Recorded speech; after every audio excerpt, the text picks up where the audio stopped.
کہ ہم نے علماء کی سیاست کو دفن کر دیا ہے،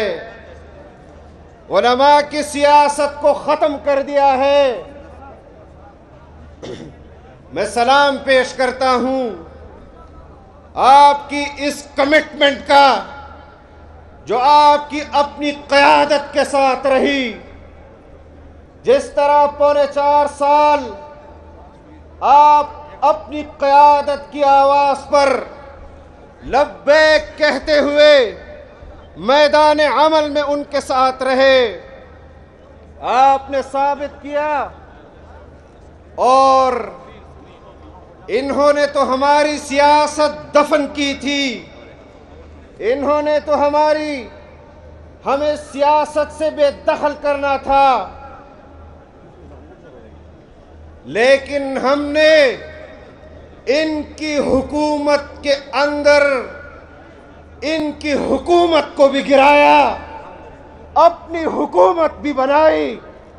اور جب تک ہم چاہیں گے حکومت کریں گے، اور جب ہماری مرضی ہوگی پاکستان میں انتخابات کا اعلان کرائیں گے انشاءاللہ۔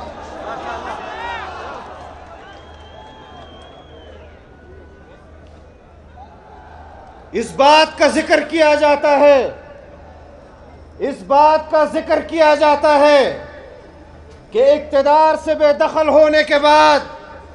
ان کے جلسے بھی بڑے اچھے ہیں۔ ہم نے جلسوں کا اعلان نہیں کیا تھا، آج جمعیت علماء کا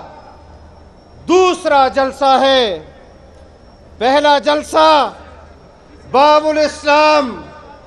سندھ میں منعقد ہوا۔ میں خراج تحسین پیش کرتا ہوں جمعیت علماء اسلام کراچی اور حیدرآباد کی جماعت کو کہ انہوں نے جس طرح اپنی قیادت کی آواز پر لبیک کہا، آج خیبر پختونخوا کی جماعت کو، آپ کارکنوں کو خراج تحسین پیش کرتا ہوں۔ میں نے ان کو کہا کہ ان کے جلسے بھی بڑے ہوتے ہیں بقول آپ کے، لیکن ہمارے جلسے بھی آ کر دیکھ لو۔ ان کے جلسوں سے آپ تماشے کو ہٹا دیں، ساز و سرور کو ہٹا دیں، باجیوں کو ہٹا دیں، پھر دیکھیں ان کے جلسے کیسے کامیاب ہوتے ہیں۔ آج اگر جمعیت علماء کے ساتھ خیبر پختونخوا کی عوام اس جذبے کے ساتھ کھڑی ہے تو یہ اسی نظریے کی بنیاد پر، اسی عقیدے کی بنیاد پر جو اس صوبے کے عوام کو مفتی محمود نے دیا تھا، جو اس صوبے کی عوام کو، جو اس بر صغیر کی عوام کو حضرت مدنی نے دیا تھا، شیخ الہند نے دیا تھا، آج بھی ہم اسی پرچم نبوی کے سائے تلے اپنے سفر کو آگے بڑھا رہے ہیں۔ ہم نے اپنے اقتدار کا اعلان جب عوام کے اس ووٹ سے جو ہم اس عوام کو دینا چاہتے ہیں حکومت بنائیں گے تب آپ کو بتائیں گے، لیکن ابھی تھوڑا سا تمہارے ووٹ پر بھی ہم اپنی حکمرانی کے مزے کریں گے انشاءاللہ۔ یہ وہی پارلیمان کا ووٹ ہے جس کو تم عوام کی حقیقی ترجمانی کہتے تھے یا نہیں کہتے تھے؟ کہتے تھے کہ نہیں کہ یہ عوام کی نفرت کی بنیاد پر ہے مسلم لیگ اور پیپلز پارٹی کے خلاف جس پر میں اقتدار کر رہا ہوں۔ لیکن آپ کو یہ بھی بتا دوں کہ جو لوگ اس کی اقتدار کی طرف گئے تھے ان کا بھی ہمارے ساتھ اس بات پر اتفاق تھا کہ انتخابات میں دھاندلی ہوئی ہے، اور ہم صاف شفاف انتخابات چاہتے ہیں۔ ہماری متحدہ اپوزیشن نے پاکستان ڈیموکریٹک موومنٹ کی بنیاد بھی اس بات پر ڈالی کہ ہم صاف اور شفاف انتخابات چاہتے ہیں، اور ہم آج بھی علی الاعلان کہتے ہیں کہ ہم اصلاحات کے ساتھ انتخابات میں جائیں گے۔ ہم صاف انتخابات کا انعقاد کرنا چاہتے ہیں، شفاف انتخابات کا انعقاد کرنا چاہتے ہیں۔ تم نے پونے 4 سال میں متنازع قانون سازی کی، تم نے پونے 4 سال میں پاکستان کی سیاست کو تباہ و برباد کیا، تم نے پونے 4 سال میں پاکستان کی معیشت کو تباہ و برباد کیا۔ اور میں یہ سوال پوچھنا چاہتا ہوں کہ اگر ہم اقتدار میں آئے ہیں تو مجھے بتایا جائے کہ پاکستان پر حکمرانی وہ پارلیمان کے ممبران نے کرنی ہے یا پھر کسی دوسرے ادارے کے سربراہان نے کرنی ہے۔ طے کیا جائے۔ ہم یہ بات تسلیم کرتے ہیں کہ پاکستان کی موجودہ حالت میں تنہا پاکستان کا سیاستدان اس کے معاشی بحران سے نہیں نکال سکتا۔ میں یہ بات تسلیم کرتا ہوں کہ موجودہ صورتحال میں پاکستان کا حکمران، پاکستان کا سیاستدان اس کی معیشت کو ٹھیک نہیں کر سکتا، لیکن یہ دعوت فکر دینا چاہتا ہوں اپنے سیاستدانوں کو بھی، اپنے اداروں کو بھی، کہ بہت ہو چکا۔ پاکستان کی عوام کے لیے متحد ہونا پڑے گا، پاکستان کے لوگوں کے لیے اتفاق اور اتحاد پیدا کرنا ہوگا۔ آج بھی جمعیت علماء اسلام اپنے منشور پر قائم ہے کہ جمعیت علماء اسلام پاکستان میں مسلمانوں کی منتشر قوت کو ایک جگہ پر جمع کر کے اس کو پاکستان کی معیشت کے لیے استعمال کرنا چاہتی ہے، پاکستان کی منتشر قوت کو جمع کر کے پاکستان کی خارجہ پالیسی کے لیے استعمال کرنا چاہتی ہے، پاکستانیوں کی منتشر قوت کو جمع کر کے امت مسلمہ کے لیے استعمال کرنا چاہتی ہے۔ آپ بتائیں، کیا آپ چاہتے ہیں کہ نہیں کہ پاکستان میں آئین کی بالادستی ہو، آئین قانون کی حکمرانی ہو؟ اگر چاہتے ہیں تو ہاتھ کھڑا کریں اور بتائیں ان لوگوں کو کہ جو مذہب کے نام پر اگر کوئی آواز بلند کرتا ہے اور ہاتھ میں بندوق اٹھاتا ہے، اس کے خلاف تو ادارے فوری طور پر متوجہ ہو جاتی ہیں۔ میں ایک سوال آپ سے پوچھنا چاہتا ہوں کہ اس وقت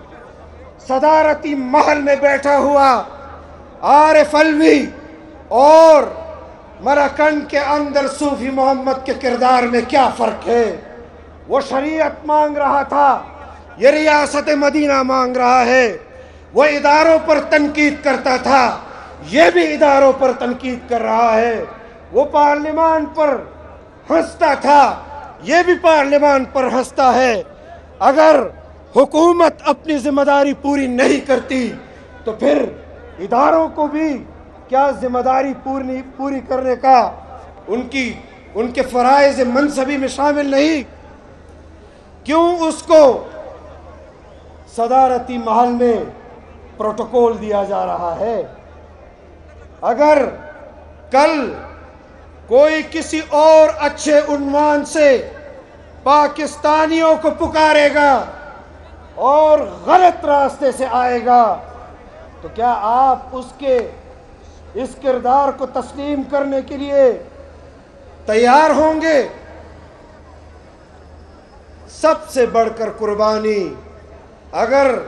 پچھلے 2 دہائیوں میں کسی نے دی ہے تو وہ جمعیت علماء کے اکابرین نے دی ہے، جمعیت علماء کے کارکنوں نے دی ہے۔ اگر آپ یہ سمجھتے ہیں کہ حکومت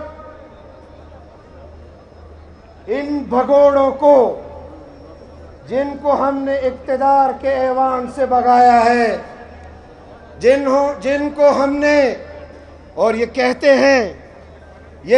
ہیں کہ علماء اگر ممبر پر سیاست کی بات کریں گے ہم ان کو مساجد سے باہر پھینک دیں گے۔ تم تو ہمیں پھینکو گے، ہمیں پھینک بھی سکو گے یا نہیں، لیکن ہم نے تمہیں اقتدار سے بھی پھینکا اور ان کالونیوں سے بھی جن کالونیوں میں تم 10 سال کے لیے آئے تھے باہر پھینکا ہے۔ اور ابھی تو ہم نے شروعات کی ہے، تمہاری چیخیں وہ آسمان تک پہنچ رہی ہیں، ابھی تو ہم نے تمہیں اور گھسیٹنا ہے، ابھی تو ہم نے تم سے 3.25 سال کا حساب لینا ہے، ابھی تو ہم نے تمہیں اور تھکانا ہے، پھر تمہیں بلا کر کہنا ہے کہ آؤ آئین کے تحت پاکستان میں سیاسی مخالفت کرو۔ جس قسم کی بازاری زبان تم استعمال کر رہے ہو، میں وہ الفاظ استعمال نہیں کرنا چاہتا، لیکن اتنا ضرور کہنا چاہتا ہوں کہ اگر کوئی اس کو استہزاء کے طور پر پکارتا ہے اور وہ اس قسم کی تعبیر کرتا ہے جس طرح کی تعبیر اس نے ملتان کے جلسے میں کی، تو پھر مجھے بتایا جائے کہ جو مرد و زن اس کے جلسے میں یہ بات کرتے ہیں کہ عمران تیرے جانثار بے شمار، ان کے بارے میں تمہارے ذہن میں کیا تصورات ہوں گے؟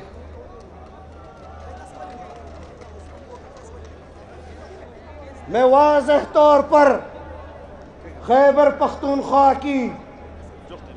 غیرت مند عوام کو پکار کر کہتا ہوں، میں ان کو دعوت فکر دینا چاہتا ہوں کہ خدا را اس قسم کے کردار کے آدمی سے اور اس کے جلسوں میں اپنے نوجوان نسل کو بھیجنے سے روکو، اپنی خواتین کو اس کے جلسے میں جانے سے روکو۔ اس طرح کی ذہنیت کے لوگ جس نے پاکستان کی معاشرے کو بدبودار کیا، ہم اس کے خلاف اس محاذ پر آج بھی صفارہ ہے، اور آج بھی ہم اپنی قیادت سے عہد کرتے ہیں کہ انشاءاللہ آپ کی آواز پر ہم لبیک کہتے ہیں، لبیک کہتے ہیں، لبیک کہتے ہیں۔ انشاءاللہ ہم اپنی ذمہ داریوں کو پورا کریں گے۔ اور ایک آخری بات کرنا چاہتا ہوں پشاور کے لوگوں سے کہ انشاءاللہ اگر میں نے ہماری قیادت نے، ہمارے اتحادیوں نے اگر حکومت پورا کرنے کے اوپر اتفاق کیا تو آپ کا یہ ناردرن بائی پاس جس کے لیے آپ 22 سال سے انتظار کر رہے ہیں، اس کو اپنی وزارت میں پورا کر کے انشاءاللہ پشاور کے شہریوں کو تحفہ دوں گا۔ وآخر دعوانا الحمدللہ رب العالمین۔